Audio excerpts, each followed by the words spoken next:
programação da BMC News, 10 horas e 40 minutos. A gente recebe agora a Ariane Benedito, economista Ariane Benedito, todas as terças-feiras aqui com a gente, trazendo visão importante. Hoje, dia de PIB, seja sempre muito bem-vinda, Ariane. Bom dia, Paula, bom dia a todos. Muito bom estar aqui com vocês todas as terças-feiras. Obrigada. Ariane, entender um pouco da sua leitura sobre este PIB, né? Claro, vindo aí, surpreendendo, inclusive, as estimativas, ligeiramente acima ali do que se esperava o mercado, mas eu queria entender um pouco, inclusive, né, considerando aí que foi o setor de serviços um dos principais motores, vamos dizer assim, para este crescimento do primeiro trimestre, destaque ali para o consumo das famílias, como que você vê se o desempenho, de fato, ele representa essa retomada da atividade após a gente ter acompanhado a economia ali andando de lado, tanto no terceiro quanto no quarto trimestre do ano passado?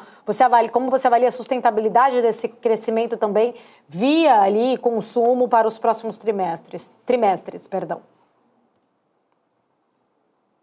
Sem dúvida, eu acho que a grande surpresa ficou por conta do setor de serviços, mas também muito dentro do esperado, viu, Paulo? A agro, obviamente, né, não precisa nem comentar, a gente também já sabia que ia vir muito bem e com uma leitura em desaceleração em relação ao primeiro TRI de 2023, que foi um ano atípico, e aí serviços também entra nessa questão atípica agora para o setor. Mas ele correspondeu, né, o setor correspondeu em linha com outros dados de atividade que a gente já vem observando, né? As pesquisas mensais de serviços também dando esse sentido desse mercado, né, desse setor mais aquecido.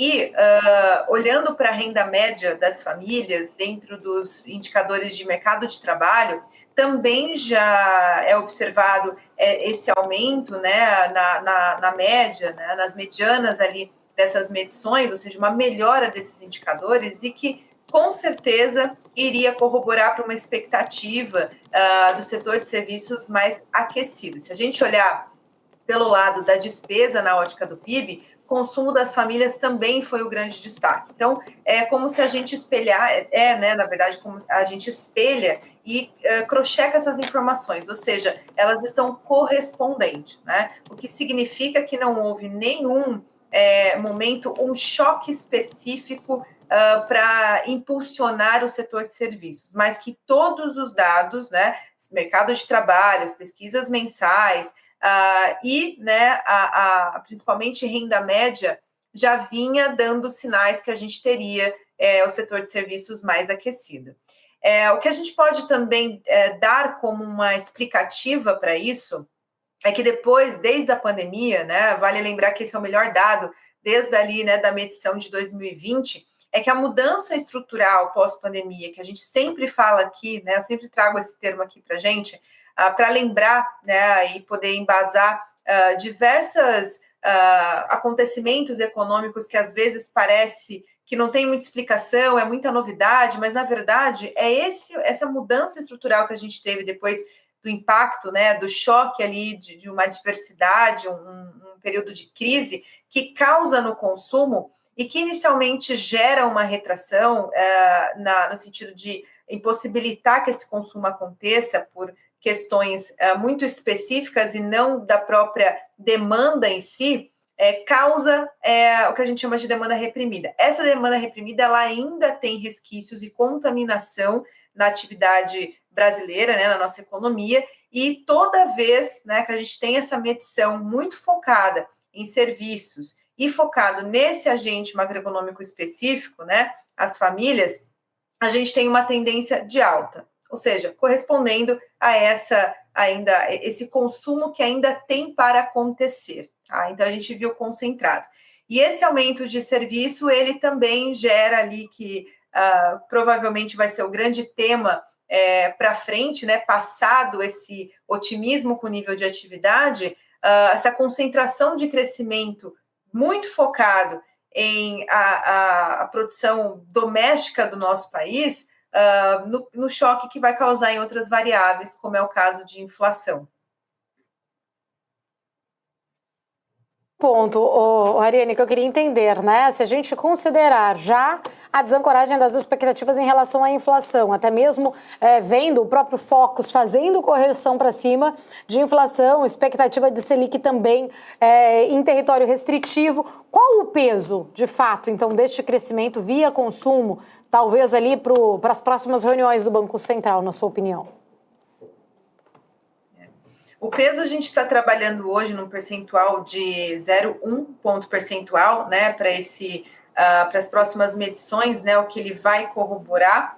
Na verdade, como o PIB ele sai com 2 meses de atraso ali do final do período de medição, a gente pode considerar que a gente já está vendo, né, essa contaminação de um crescimento maior dentro dos nossos indicadores de atividade. Por exemplo, hoje de manhã a gente teve a divulgação do IPCS, que mapeou, né, a continuidade semana após semana, é um dado semanal que a gente acompanha aqui no nosso monitor, para entender mais ou menos para onde está indo essa inflação até a medição total do IPCA. Né? Essa conjuntura de olhar em que está muito mais concentrado, excluindo o grande setor de atividade brasileira, que é o agro, concentrado em serviços, o grande destaque foi esse. Eu acho que indústria também não seria diferente se a gente considerar que a média de renda da indústria ela é superior aos outros setores, né? Então, daria ainda um carrego de choque estatístico.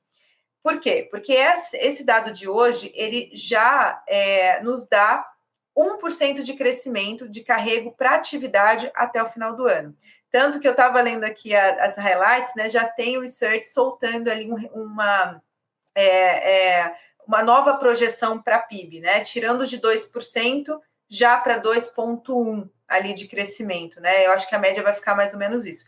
E esse crescimento a mais também vai dar um impacto, um choque de uma expectativa maior para a inflação, tá? Não só pelo qualitativo, mas pelo que o carrego do número também causa na expectativa de crescimento, tá, Paula? E com certeza, se eu tiver que apostar que nas próximas comunicações o Banco Central vai usar isso como justificativa para englobar no seu balanço de risco, para continuar afirmando que há risco inflacionário pela frente, eu apostaria 100% das minhas fichas nesse cenário de comunicação. André, que está aqui com a gente também, para a nossa conversa, viu, Ariane? Para a gente continuar, inclusive, nessa discussão, nesse tema, dois grandes economistas que admiro muito, sempre muito bom estar contigo. Obrigada, Alex, seja bem-vinda aqui à nossa programação. Bom dia, Paula, bom dia, Ariane. São duas mulheres que eu admiro muito no mercado financeiro. Ariane, sempre um prazer falar contigo, você sabe muito bem, a gente conversa bastante e indo nesse tema de PIB, né? Eu até trouxe um gráfico que pedi para o pessoal subir aqui na tela, vocês estavam comentando um pouco sobre a atividade econômica aqui no Brasil, e esse gráfico só elucida aqui as informações que foram colocadas, né, em relação à variação do PIB, né? Esse gráfico ele mede a variação do PIB com ajuste sazonal, né, trimestre contra trimestre. Teve aí uma questão da pandemia, né, essa queda muito forte da atividade, mas agora, né, o mercado vem sendo muito discutido em relação a esse crescimento econômico, que claramente a gente consegue observar que as expectativas, né, relacionadas a esse crescimento estão sendo muito questionadas, Ariane. Isso que eu queria colocar em pauta aqui. Não só o crescimento em si, mas também a qualidade desse crescimento, né? Ou seja, porque tem aí uma questão de gasto público, né? Tem aí uma arrecadação, que por outro lado, que é o ponto de vista fiscal, que a gente sabe que isso tem sido muito questionado em relação à materialidade desse crescimento, porque naturalmente os juros pode ficar mais alto, isso também pode penalizar o crescimento à frente. Ou seja, qual que é a sustentabilidade desse crescimento no médio e longo prazo no Brasil? Porque a gente sabe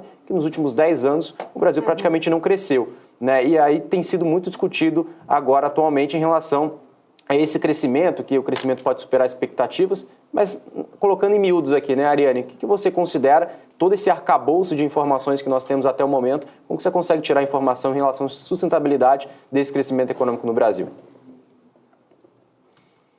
Bom dia, Alex. Também reforço ali, né, o prazer de dividir aqui contigo o palco, um grande parceiro ali, né, a gente trabalha junto já há algum tempo.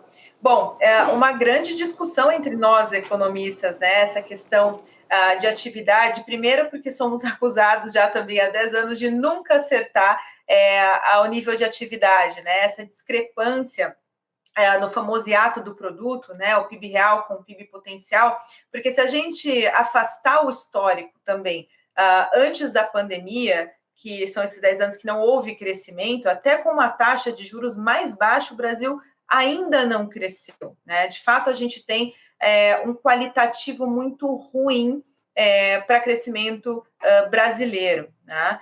Isso pode ser explicado por diversos momentos ali, e eu posso dizer que cada ano a gente tem um impacto diferente, né? Uma hora a gente está sendo muito impactado pelas questões climáticas, e aí pega o setor de maior representatividade, que é o agro, né? No caso do Brasil.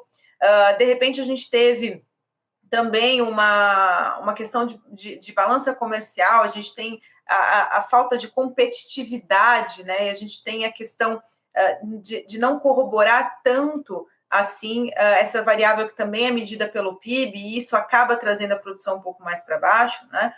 Quando você olha também a questão, a gente está indo muito bem de balança comercial, mas toda vez que a gente importa menos, a gente está ganhando ali na exportação, um país que importa menos já é um sinal que é um país que vai crescer menos, porque para crescer, e principalmente em setores relevantes, como no caso da indústria, eu falo relevante porque a maior parte da renda, né, uma renda qualitativa, ainda está nesse setor, e é um setor que cresce muito pouco aqui no Brasil, e por isso que o nosso PIB per capita, né, o medidor da qualidade ali também, não só de crescimento, mas de desenvolvimento do país é muito ruim, né, porque isso, na conta, acaba derrubando o nosso número, né. E também a questão do serviço, a gente teve essa problemática inflacionária, né, que acaba impactando na renda, na base monetária de um país. Consequentemente, você derruba serviços, e aí você tem, né, você derruba consumo, e aí você tem a queda de serviços, que é uma questão que a gente está passando diferente nesse momento. É como se a economia se assentasse no nível de preços, seguindo a desaceleração econômica, a aceleração da inflação, que mesmo por ter um número muito alto, ela está acontecendo, e a gente já não sente mais, porque houve essa adaptabilidade de preços, que nada mais é como se a gente se acostumasse, colocasse o nosso padrão de vida num preço mais alto. A gente assume que o custo Brasil é mais alto, né? As empresas também passam por isso, né? Você perguntou sobre, para frente, a taxa de juros mais alta, né? Ela vai trazer um cenário para a gente mais pré-pandemia, nesses 10 anos de não crescimento, mesmo com juros mais baixos, mas daí num cenário onde juros vai continuar mais altos, haverá uma desaceleração. A gente tem um evento recente, que é a questão do Rio Grande do Sul, onde a gente tem uma expectativa de retração de curto prazo dessa atividade, mas como é um evento de crise, em que causa, né, um evento de crise nesse setor muito mais importante, porque tem uma representatividade maior, que é o agro, passado isso, a gente tem muito investimento, o que era estável nessa medição, que é gastos do governo, ele vai apresentar provavelmente uma crescente, essa crescente impulsionado por esse choque de curto prazo, né, que passado tudo isso, né, vai ser utilizado, vai ser contabilizado como produção para a saída do nível de crise. Então, a gente espera queda no curto prazo e, na sequência, um aumento dessa produção, no que seria um período sazonal onde a gente começa a perder, que é esse final de ano, como foi no ano anterior, em 2023, né, nos últimos trimestres, a fala inicial ali da Paula, a gente já tem uma expectativa um pouco maior, né? Se realmente esse cenário se concretizar, a gente tem o carrego estatístico da própria atividade para frente. E todo esse cenário final já está com uma expectativa de taxa de juros mais alta. E se a gente considerar constante para os próximos anos, o Brasil terá ainda chances de crescer nessa faixa de 2, 2,1, né? Tem expectativa até de 2,5, 25, 26 para frente, que já é maior do que a gente viu em períodos pré-pandemia. Bom dia para você, prazer conversar contigo novamente. Eu queria fazer algumas pontuações e entender um pouco da sua visão a respeito desse dado que saiu hoje, principalmente quando a gente pensa no impacto para o mercado financeiro, né? A gente está olhando aqui, muito impactado, obviamente, com as commodities que estão em baixa, mas o dado ele veio com um crescimento ligeiramente acima do esperado, com alguma preocupação em relação ao impacto na inflação e na trajetória de juros, como você pontuou. Mas eu queria entender um pouco se o mercado ele compra um crescimento econômico e consumo da família um pouco mais acelerado para os próximos meses, e isso poderia trazer um ambiente um pouco melhor para algumas companhias, para alguns setores, ou se esse ambiente, né, ainda incerto, ainda sem muita direção, nenhum dado, né, interessante como que veio hoje pode acabar ajudando, né, as empresas, ajudando alguns setores a desempenharem melhor, muito amassados ali pelo ambiente mais macro. Eu queria entender um pouco dessa leitura para capturar um pouco, né, desse sentimento, o que os investidores podem tomar de decisão aí ao longo do dia, da semana, do mês, após essa divulgação do PIB. Bom dia, Felipe. Essa questão é muito interessante, né? Porque o PIB, como ele é o principal medidor ali de atividade, né, o índice principal, é utilizado quase como a principal expectativa para o mercado financeiro Brasil, tá? Porque, na teoria, a Bolsa ela é 100% atividade e, consequentemente, se eu espero uma atividade maior, então o mercado financeiro brasileiro ficaria mais interessante, né? Mas quando a gente traz para a realidade, a verdade não é essa, porque o PIB não é o principal fator de impacto ou de construção de expectativa. Vai entrar outras questões importantes para que o preço de mercado dessas ações, mesmo que sejam beneficiadas pela expectativa da conjuntura de crescimento, maior produção em determinados setores, para fechar o preço final dela no mercado. Então, a gente ainda tem as questões fiscais não definidas, uma agenda pesada nessa questão. Essa questão afasta investimento tanto especulativo quanto produtivo, né? Apesar que eu acho que eu tenho uma visão um pouco mais otimista, né, com o próximo andamento, que eu acho que talvez o Brasil fique mais interessante neste momento para investimento produtivo, porque agora abre uma porta de uma corrida, né, para produção do que foi perdido. Isso obviamente o investidor está olhando isso, né, e oportunidades acontecem nesses momentos, e que consequentemente vai refletir no final da conta da própria empresa também. E logo, né, como o mercado é dividido entre dois momentos, né, o momento do fato e do ato, então nesse momento, mesmo com o PIB mais alto, dado todas essas questões ainda na conta que vão precificar, fiscal, desencoragem das expectativas, um crédito mais alto, né, para subsidiar essas empresas na continuidade da produção, e para suprir essa demanda que a gente também está vendo mais aquecida, dada a elevação da média, né, da base monetária em circulação, né, visto os salários, mercado de trabalho, ainda assim, essas companhias estão sofrendo sobre aversão a risco. Mas a expectativa de um crescimento maior, né, vai gerar um resultado efetivo se ele se concretizar, né? Vale lembrar que, dada a projeção, dá um sentido de precificação, que é o que a gente está falando agora, mas vai depender, né, se o cenário projetado ele vai se concretizar. E se realmente for em linha com o que a gente está almejando, né, como essa nova até mudança de projeção dos grandes research que estão soltando agora com a revisão do impacto só estatístico do PIB, essas empresas vão ir no mesmo sentido, mesmo com taxa de juros mais alta, ou seja, um custo de produção mais alto, dado o financiamento, né, custo de dívida dessas empresas mais alto, ainda assim, essa expectativa de crescimento, se for consolidada, vai ajudar a neutralizar esse impacto de um prolongamento da taxa de juros Brasil, né, nesses patamares muito elevados. Ou seja, até a consolidação, talvez o mercado brasileiro sofra bastante com a desvalorização, dada outras variáveis que vão impactar. Mas, no final, eu sou bem otimista com Bolsa, né, com o mercado Brasil, porque eu acho que o dado de hoje, mais a expectativa, vai corroborar para um resultado melhor e o mercado vai comprar, no final, o resultado dessa melhoria trazida em diversos setores da nossa economia. Eu acredito que todas as medidas tomadas não vai ser um setor ou outro, né?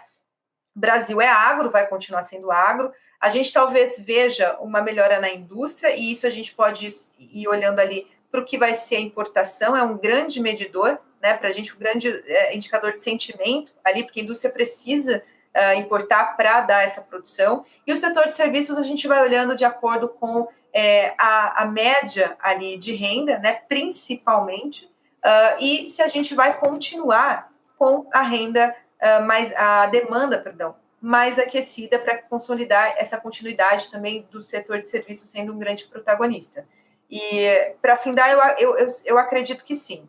Esse é o meu cenário. Eu acho que vai corroborar para o mercado brasileiro no fechamento ainda de valorização, retomada da perda que a gente vai ter ainda por variar outras variáveis que não é atividade.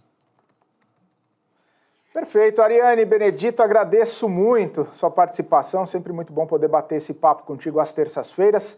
Uma ótima semana, até semana que vem. Eu que agradeço, pessoal. Até a próxima semana. Tchau, tchau. Falamos com Ariane Benedito, economista, trazendo visões importantes a respeito desse dado de PIB que acabou